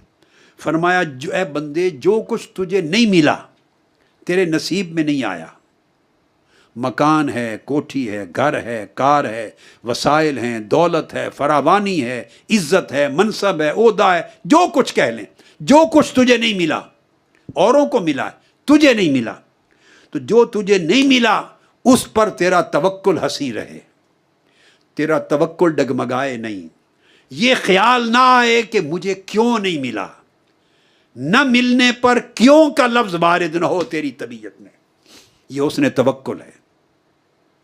اگر کیوں کا لفظ وارد ہو گیا، مجھے کیوں نہیں ملا، میں نے بھی تو اتنی محنت کی ہے، میں نے بھی تو سال ہا سال اسٹرگل کی ہے، مجھے کیوں نہیں ملا۔ بس جب کیوں آیا، نہ ملنے پر کیوں آیا، تو توکل ڈگمگا گیا، توکل ختم ہو گیا۔ فرمایا کہ نہ ملنے پر توکل قائم رہے حسن کے ساتھ، اور جو مل گیا ہے، تھوڑا ملا یا زیادہ، جو ملا اس پر بندہ راضی رہے، حسن رضا کے مرتبے پر رہے، اور جو ملا تھا مگر چلا گیا، جو فوت ہو گیا، چلا گیا، اس پر صبر حسین طریق سے قائم رہے۔ تو اگر نہ ملنے پر توکل میں حسن ہو، ملنے پر رضا میں حسن ہو، اور چلے جانے پر صبر میں حسن ہو. فرمایا 3 حسن جمع ہو جائیں تو اس کو تقویٰ کہتے ہیں. آپ دیکھیے پوری زندگی کو گھیر لیا ہے تقویٰ نے. کتنی چیزیں ایسی ہیں جو نہیں ملتی. آپ اپنی لائف کو دیکھیں نا، انالیسز کریں. کتنی چیزیں ایسی ہیں جو آپ زندگی میں دیکھتے ہیں، اوروں میں دیکھتے ہیں، اوروں کے پاس دیکھتے ہیں، آپ کو نہیں ملتی. تو ایک حصہ زندگی کا، یعنی 3 حصے کر لینا پوری زندگی کے، تو ایک حصہ ان چیزوں پر مشتمل ہے جو آپ کو نہیں ملتا. جو نہ ملے اس پر توکل کرنا، اور توکل بھی حسن توکل، کمال توکل. دوسرا 1/3 حصہ وہ ہے جو آپ کو ملا ہے. جتنا علم ملا ہے، عمل ملا ہے، صحت ملی ہے، طاقت ملی ہے، رزق ملا ہے، مال ملا ہے، سسرال ملا ہے، بیٹیوں کو گھر ملا ہے، الغرض جاب ملا ہے، جو وسائل ملے ہیں، تنخواہ، جو کچھ بھی کہہ لیجئے، عہدہ، منصب جو ملا ہے، تھوڑا یا زیادہ، 1/3 حصہ زندگی کا وہ ہے ان چیزوں کا جو بندے کو مل جاتی ہیں. جو ملے اس پہ راضی رہنا، اور رضا بھی حسن کے ساتھ، حسن رضا. تیسری چیز وہ ہے جو کبھی ملی چلی گئی، جو آپ کھو بیٹھتے ہیں. اس میں جانیں چلی جاتی ہیں، مال چلے جاتے ہیں، منافع چلے جاتے ہیں، کاروبار چلا جاتا ہے، کبھی عزت چلی جاتی ہے، کبھی راحت چلی جاتی ہے، کبھی صحت چلی جاتی. بہت سی چیزیں جو تھیں چلی گئیں، عارضی طور پہ گئیں یا مستقل طور پر گئیں. جو چلی گئیں اس پہ صبر، حسن صبر کے ساتھ ہو. بس ساری زندگی ان 3 کیفیتوں اور حالتوں کے ساتھ ایک کل میں آ جاتی، کلیت میں ایک یونٹ ہو جاتی. اگر 3 چیزیں جمع ہو جائیں زندگی میں تو یہ توکل ہے. پھر آپ نے یہ بھی بیان فرمایا کہ متقی کا جو لفظ ہے نا، آپ نے فرمایا کہ متقی کا لفظ کس چیز سے نکلا ہے؟ فرمایا جو اپنی ہوائے نفس کی پیروی سے اپنے آپ کو بچاتا ہے، اسی کو تقویٰ کہتے ہیں، اور اس بندے کو متقی کہتے ہیں. یہ جو پہلی تعریف کی تھی میں نے، جس نے نفس کو ہوس سے بے رغبت کر دیا، درس کر اس کو اور الفاظ میں حضور سیدنا غوث العظم رضی اللہ تعالیٰ عنہ نے بیان فرما دیا. نفس ہوس سے بے رغبت ہو گیا اور دل دنیا سے بے رغبت ہو گیا.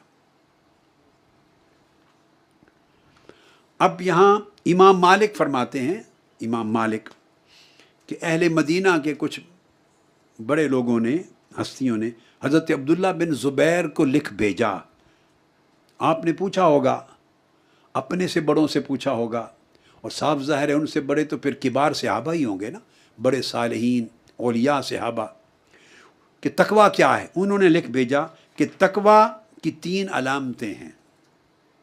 تقویٰ 3 علامتوں سے پہچانا جاتا ہے. متقی بھی 3 علامتوں سے پہچانا جاتا ہے. جس شخص میں 3 علامتیں دیکھیں سمجھ لیں اللہ رب العزت نے اسے تقویٰ کی نعمت سے نوازا ہے. ایک یہ کہ زندگی میں جو فیصلہ ہو جائے اللہ کے امر، اس کے حق میں یا اس کے خلاف، اس کی بیماری کا یا اس کی صحت کا، اس کی امیری کا یا اس کی غربت فقیری کا، اس کی عزت کا، اس کی بے عزتی کا، قضا کہتے ہیں اللہ کا جو امر ہو اس کی زندگی کے لیے، جو امر ہو اس پر رضا، راضی رہنا. اور اللہ کی کوئی نعمت نصیب ہو تو اس پر شاکر رہنا، شکر کرنا. اور اللہ کے ہر حکم پر جھک جانا، اس کے ہر حکم پر جھک جانا. ہر حکم پر جھک جانا یہ پورے اعضاء پر وارد ہوتا ہے، سر تا پا ہر حکم کے آگے جھکنا. اور الشکر عند النعمہ، اور اللہ کی نعمتوں پر شکر کرنا زبان پر وارد ہوتا ہے. اور اللہ کے ہر امر پہ راضی رہنا دل پر وارد ہوتا ہے. یعنی تقویٰ ایک ایسی حالت ہے جو بیک وقت بندے کے دل پر بھی ہے، زبان پر بھی ہے، اور سارے جسم کے اعضاء پر بھی ہے. جسم کے اعضاء پر تقویٰ دیکھنا ہو تو اس کے ہر عضو کو دیکھے کہ اللہ کے امر کی مطابقت میں ہے یا نہیں، اللہ کے ہر حکم کو بجا لاتا ہے یا نہیں. تو اللہ کے ہر حکم کی بجا آوری میں جسم کا ہر انگ اور ہر عضو جھکا رہے، اور اللہ کی ہر نعمت پر ہر وقت زبان شکر ادا کرتی رہے. جو زبان شکر ادا کرتی ہے اس پر شکوہ کبھی نہیں آتا. اور اللہ کا ہر امر جو اس کی زندگی میں جس طرح کا وارد ہوا اس پر اس کا دل ہمہ وقت راضی رہے، 3 حالتیں جمع ہو جائیں تو اس کو تقویٰ کہتے ہیں۔ پھر آپ نے ایک تعریف اور بھی بیان فرمائی اور فرمایا التقویٰ ان تزین سرک للحق کما تزین علانیتک للخلق۔ تقویٰ یہ ہے کہ اے بندے کہ تو اپنے باطن کو حق کے لیے، اللہ کے لیے اس طرح خوبصورت بنا لے، مزین کر لے، آراستہ کر لے باطن کو، جس طرح ظاہر کو مخلوق کے لیے آراستہ کرتا ہے۔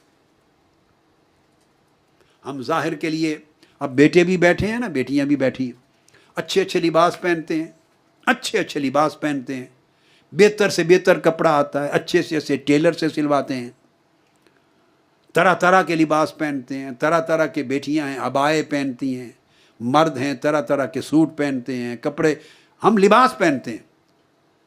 لباسوں میں بھی قرآن مجید نے، اللہ پاک نے ایک بڑا عجب لباس بیان کیا ہے قرآن مجید میں، اور فرمایا کہ سب سے خوبصورت لباس تقویٰ ہے۔ یہ قرآن مجید میں ایک لباس تقویٰ بھی ہے، یعنی تقویٰ پورے انسان کو ڈھانپ لے، اس کے ظاہر کو بھی ڈھانپ لے، اس کے باطن کو بھی ڈھانپ لے، یہ لباس و تقویٰ ہے، سب سے اعلیٰ لباس۔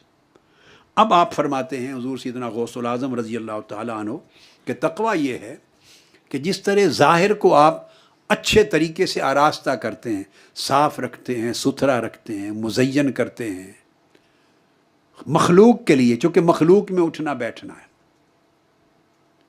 اور جس قسم کی مجلس میں آپ نے جانا ہوتا ہے اس طرح کا لباس پہنتے، پروٹوکول ہوتا ہے آپ کا۔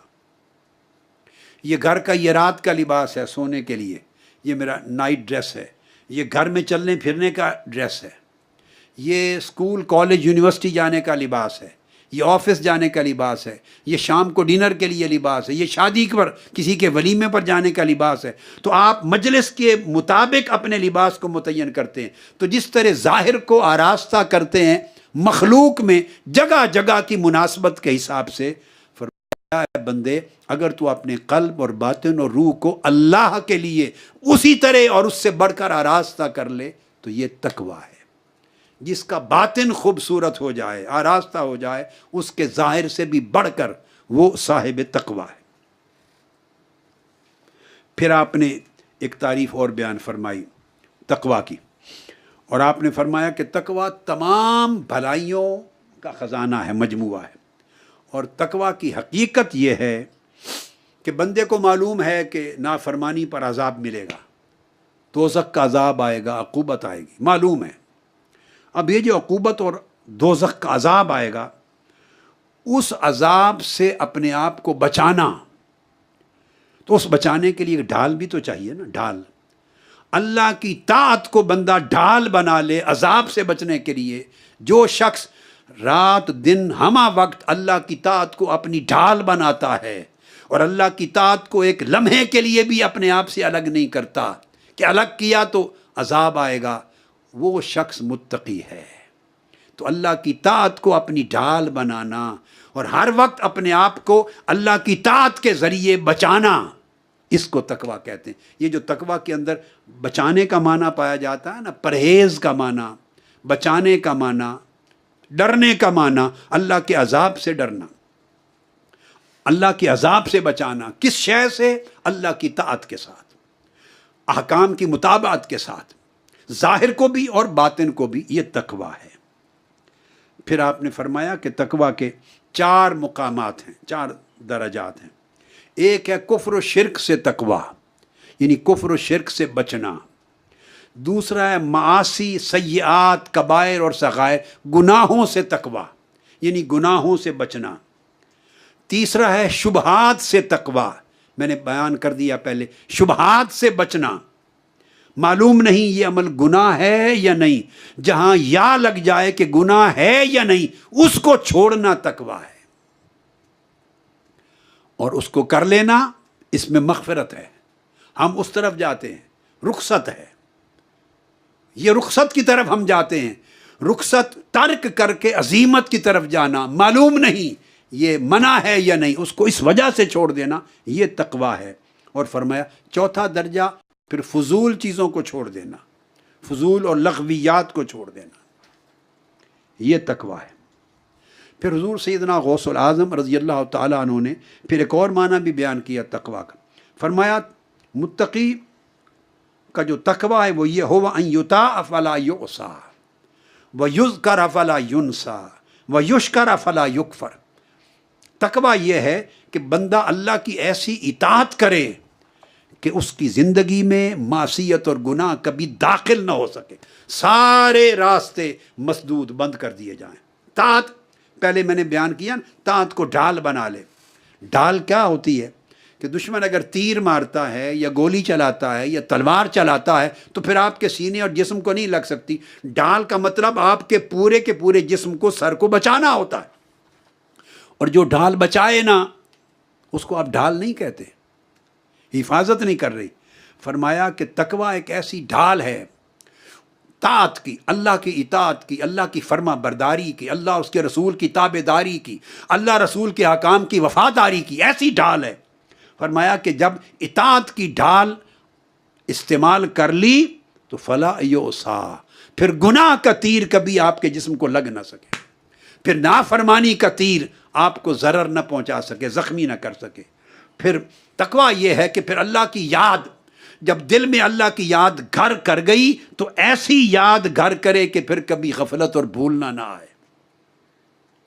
آپ کے ارادے کا انتظار نہ ہو، ارادے اور بغیر ارادے کے اللہ کی یاد قائم رہے، اور ایسا شکر کرے بندہ اللہ کا کہ کبھی دل اور زبان میں پھر ناشکری نہ آئے۔ یعنی جب حالت اللہ کے شکر کی، اللہ کے ذکر کی، اللہ کی طاعت کی ہمہ وقت دائمی ہو جاتی ہے، دائمی، اس میں کبھی انقطاع نہیں آتا، بریک نہیں آتی، تو بریک کا نہ آنا ان حالتوں میں یہ تقویٰ ہے۔ اللہ کی یاد اور ذکر ہو، کبھی بریک نہ ہو، اور بریک سے مراد ذکر قلبی ہے، دل ذاکر ہو، اور جب وقت آئیں زبان کے ذکر کے تو زبان غافل نہ ہو، جب وقت آئیں آپ کے جسم کی فرما برداری، نماز کے اطاعت گزاری کے تو جسم غافل نہ ہو، دل تو ہمہ وقت غفلت سے پاک رہے۔ لہٰذا اور جب اطاعت کرے تو پھر اطاعت میں اتنی جگہ نہ رہے سوراخ کہ اس میں گناہ داخل اور نافرمانی داخل ہو سکے۔ فرمایا جب آپ اس طرح اللہ کی طاعت سے، بندگی سے، فرما برداری سے، شکر گزاری سے، اللہ کی یاد اور ذکر سے اپنے آپ کو محفوظ کر لیتے ہیں ایسی ڈھال کے ساتھ، تو وہ ہمہ وقت کی حفاظت تقویٰ کہلاتی ہے۔ یعنی تقویٰ وقتی اعمال کا نام نہیں ہے، یہ عمل کیا تو اس کو تقویٰ کہہ دیں، یہ فعل کیا، نہیں، وہ افعال ہوتے ہیں، وہ اعمال ہوتے۔ اعمال اور تقویٰ میں فرق ہے۔ اعمال ایک وقت میں بندہ ایک عمل کرتا ہے، دوسرے ایک وقت میں بندہ تلاوت کر رہا ہے قرآن مجید کی، دوسرے وقت میں تلاوت نہیں کر رہا، ایک وقت میں نماز پڑھ رہا ہے، دوسرے وقت میں نماز نہیں پڑھ رہا، نماز کا وقت نہیں ہے، ایک وقت میں روزہ رکھ رہا ہے، رات کے وقت میں روزہ نہیں رکھ رہا، ایک وقت میں حج کر رہا ہے، عمرہ ایک وقت میں نہیں کرتا۔ تمام اعمال ایک وقت میں کیے جاتے ہیں، ان کے لیے اوقات ہیں، ان کا محل وقت ہے، وہ اوقات کے ساتھ ہیں۔ تقویٰ ایک ایسا حال ہے، اس کا کوئی وقت نہیں ہے، ہر عمل وقت کے ساتھ ہوتا بھی ہے، آتا بھی ہے، جاتا بھی ہے، مگر تقویٰ ایک ایسا حال ہے، ایک ایسا عمل ہے ظاہر و باطن کا کہ جو تمام اوقات کے اوپر چھا جاتا ہے، اور تمام حالات کے اوپر چھا جاتا ہے، اور تمام لمحات کے اوپر چھا جاتا ہے، اور تمام حرکات کے اوپر چھا جاتا ہے، اور تمام سکنات کے اوپر چھا جاتا ہے، اور تمام کلمات کے اوپر چھا جاتا ہے، اور تمام واردات کے اوپر چھا جاتا ہے۔ ہر لمحہ تقویٰ سے معمور رہتا ہے۔ جب انسان کی زندگی کا ہر لمحہ ایک خاص حال سے نہیں، اس میں آپ لوگوں کے ساتھ بیٹھتے ہیں، مزاح بھی کرتے ہیں، لطف اندوز بھی ہوتے ہیں، حقوق العباد بھی پورے کرتے ہیں، کاروبار دنیا بھی کرتے ہیں، ہر وقت بندہ ایک ہی کام نہیں کر رہا، یہ اعمال ہیں، اعمال میں تغیر ہوتا رہتا ہے۔ ایک وقت میں بندہ حقوق العباد کر رہا ہے، ایک وقت میں حقوق اللہ پورے کر رہا ہے، ایک وقت میں بچوں کو شفقت اور پیار دے رہا ہے، محبت دے رہا ہے، ایک وقت پرندوں کو کچھ کھانا کھلا رہا ہے، ایک وقت میں اپنے جاب میں آفس میں کچھ کر رہا ہے، ایک وقت میں بندہ لکھائی پڑھائی کر رہا ہے، ایگزام دے رہا ہے، ایگزام کی تیاری کر رہا ہے، مطالعہ کر رہا ہے، ایک وقت میں کچن میں ہے، آدمی کھانا پکا رہا ہے، ایک وقت میں کھانا کھا رہا ہے، ایک وقت میں سفر کر رہا ہے، دوست احباب کی عیادت کے لیے جا رہا ہے، ملنے کے لیے جا بیٹھا ہے، مجالس میں بیٹھا ہے، اوقات ہیں، مختلف اوقات میں لمحات میں مختلف کام کرتا ہے بندہ، کام بدلتے رہتے ہیں، مگر تقویٰ ایک ایسا حال ہے کہ کام بدلتے رہیں، مشاغل بدلتے رہیں، افعال بدلتے رہیں، اعمال بدلتے رہیں، مصروفیات بدلتی رہیں، مگر حال نہ بدلے، وہ ہمہ وقت قائم رہے، اس کو تقویٰ کہتے ہیں۔ اور ہمہ وقت قائم رہنے والا حال کیا ہے کہ بندے کا یہ احساس قائم رہے، یہ شعور قائم رہے، بیدار رہے کہ میں جو کچھ بھی جس کے ساتھ معاملہ کر رہا ہوں اس میں اللہ کی نافرمانی نہ ہو، کسی کی دل شکنی نہ ہو، حق تلفی نہ ہو، شکوہ شکایت نہ ہو، غیبت چغلی نہ ہو، جھوٹ نہ ہو، دجل نہ ہو، فریب نہ ہو، ظلم نہ ہو، گناہ نہ ہو۔ یعنی یہ سارا ایک نظام طاعت ہے، نظام طاعت ہے جو انسان کی ظاہری زندگی پر بھی ہے اور باطن کی زندگی پر بھی ہے۔ بندہ ان حدوں کو کبھی نہ توڑے، سب کام کرے، سب حقوق ادا کرے۔ یہ انسان، یہ انبیاء کا شیوا ہے۔ آقا علیہ السلام نے بکریاں چرائی ہیں، موسیٰ علیہ السلام نے چرائی ہیں، روزگار کی ہیں، آپ نے تجارت کی ہیں، تجارت کے قافلے لے کے شام گئے ہیں، خدیجۃ الکبریٰ کی تجارت کی ہے، جہاد کیے ہیں، سفر کیے ہیں، حضر کیے ہیں، مال غنیمت لیا ہے، مال غنیمت بانٹا ہے، عیادت کی ہے، تعزیت کی ہے، پوری دنیا کی ذمہ داریاں نبھائی ہیں، ریاست چلائی ہے۔ صحابہ کرام نے کیا ہے، سیدنا صدیق اکبر نے، اولیاء صالحین ہر کوئی کرتے ہیں۔ تو اعمال سارے حقوق اللہ اور حقوق العباد پر حاوی ہوتے ہیں۔ اعمال جو فرائض ہیں سب کریں، لمحات بدلتے ہیں، اوقات بدلتے ہیں، مصروفیات بدلتی ہیں، مگر حال جو اللہ کے ساتھ تعلق میں ہے کہ کسی بھی کام میں نافرمانی کام نہ ہو، اللہ کی ناراضگی کا امر نہ ہو، اللہ کی معصیت نہ ہو، کسی کی دل شکنی نہ ہو، مطابعات کے خلاف نہ ہو۔ بس اگر حال ہر وقت آپ کی حفاظت کرتا ہے ہر مصروفیت میں، تو یہ دائمی تقویٰ ہے، ہمہ وقت تقویٰ ہے۔ آپ ہر وقت حالت تقویٰ اور حالت عبادت میں ہیں۔ اسی طرح حضرت ذوالنون مصری رضی اللہ تعالیٰ عنہ وہ بیان کرتے ہیں، وہ فرماتے ہیں کہ تقویٰ یہ ہے کہ بندے تیرا ظاہر اللہ کے احکام سے ٹکرائے نہ اور باطن اللہ کے احکام سے غافل نہ ہو، یہ تقویٰ ہے۔ اب آپ دیکھیے الفاظ جدا جدا ہیں مگر تھیم ہر جگہ ایک چل رہا ہے، ہر ایک نے الگ الگ انداز کے ساتھ اظہار کر دیا۔ ظاہر کا معارضہ نہ آئے، اللہ کے احکام اور رضا کے ساتھ ٹکراؤ نہ آئے، اور باطن میں غفلت نہ آئے، باطن اللہ سے لا تعلق نہ ہو جائے، کبھی لا تعلق نہ ہو جائے باطن اللہ کی ذات کے ساتھ۔ جب انسان ان چیزوں کو پورا کرتا ہے، اور آخری چیز جس پر آج کی گفتگو ختم کرتے ہیں وہ بھی حضور سیدنا غوث العظم رضی اللہ تعالیٰ عنہ کی فصل طریق التقویٰ میں فرماتے ہیں کہ تقویٰ کے درجے ہیں۔ پہلا درجہ مظالم کو چھوڑنا، یعنی لوگوں پر ظلم نہ کرنا، لوگوں سے زیادتی نہ کرنا، لوگوں کے ساتھ ناانصافی نہ کرنا، لوگوں کی حق تلفی نہ کرنا، لوگوں کی دل شکنی نہ کرنا، کوئی عمل جو کسی دوسرے انسان اور مرد یا بندے کے حق میں تکلیف دہ ہے وہ نہ کرنا، اس سے بچ جانا، یہ تقویٰ کی پہلی منزل ہے۔ فرماتے ہیں دوسرا ثم من المعاصی والکبائر والصغائر، من المعاصی گناہوں سے بچ جانا، الکبائر منہا والصغائر، خواہ بڑے گناہ ہوں یا چھوٹے گناہ ہوں پھر ان سے بچ جانا۔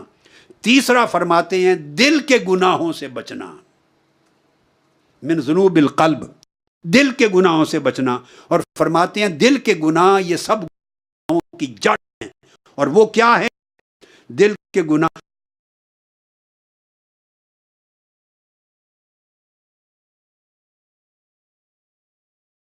لالچ ہے، مخلوق کا خوف ہے، جاہ و منصب کا لالچ ہے، شہوت ہے، یہ جو جن کے تذکرے ہم مسلسل کئی راتوں سے کرتے ہیں، فرمایا یہ ساری چیزیں دل کے گناہ ہیں، اور دل کے گناہوں سے جسم کے گناہ جنم لیتے ہیں۔ فرمایا ابتدا تقوی کی یہ ہے کہ لوگوں پر ناانصافی زندگی سے ختم ہو جائے، پھر دوسرا یہ ہے کہ اللہ کی نافرمانی زندگی سے ختم ہو جائے، اور تیسرا یہ ہے کہ دل کی معصیت اور گناہ ختم ہو جائیں، حرص، بغض، لالچ، عداوت، کینہ اور ساری شہوتیں۔ بندہ جب ان تین مراتب کو حاصل کرتا ہے تو حضور سیدنا غوث العظم رضی اللہ تعالیٰ عنہ فرماتے ہیں وہ شخص متقی ہے، اور اس کے حال اور مقام کو تقویٰ کہتے ہیں۔ اللہ رب العزت ہمیں جو کچھ بیان کیا یہ حال عطا فرما دے اور استقامت دے، ہمیشہ اس کو ظاہر و باطن میں قائم اور دائم رکھے۔ وما علینا الا البلاغ، والسلام علیکم ورحمۃ اللہ وبرکاتہ۔